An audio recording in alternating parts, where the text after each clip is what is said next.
Hello and welcome to Whitman Week. I'm unabashedly in love with Walt Whitman's work. My video to you does explain to you a lot of important details about his work, the history of his work, and the significance of his work. But I'm also pretty much a squealing fangirl, as if Whitman were my favorite boy band. He is a very important American writer, and I personally find him delightful. We're spending the whole week looking at him, which is given that he pretty much invents a whole class of American literature all by himself. An entirely justifiable choice. Your responsibilities for this section of the course are limited in terms of their scope, in that I'm really asking you to read 3 long poems. Really long, really long, but 3 poems by Whitman.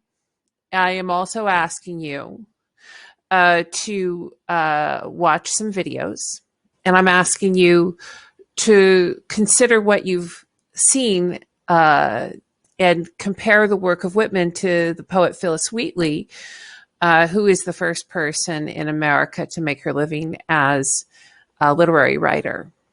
So not dissing or trashing Wheatley, but noticing in my comments in your video that there are differences, and I would like you to understand them. And while I cannot reach through this screen and make you love Walt Whitman, you will have no doubt after this week as to what I love about Walt Whitman and why I love it. And I'd like to think my enthusiasm might just be a little contagious. I think he's wonderful. And not just because he comes from Brooklyn like me. He is an important American writer who has a lot to say about what it means to be American. Things that you and I have absorbed since the cradle, and that are just things we take for granted in our way of living and doing. Many of those things were first articulated by Walt Whitman. So enjoy this week. Let me know if you have fallen in love with Walt Whitman too. Let me know if you hate him. Maybe you really hate him. I mean, that's not impossible.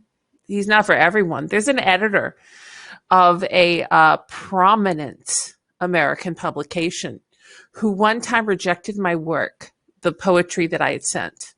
I mean, if he had accepted it, it would have been a career-changing moment for me at the time.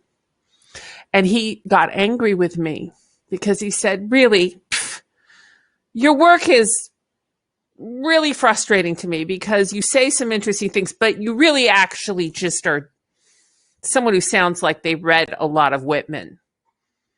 And I'm like, yeah, slap me again with that. You don't like me because I remind you of Walt Whitman? I'll take it. He hates Whitman. Clearly, I don't.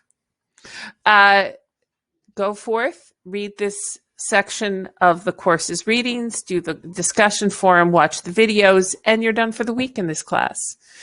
Except if Walt Whitman captures your imagination, and like me, you become a massive fangirl or fanboy. Bye.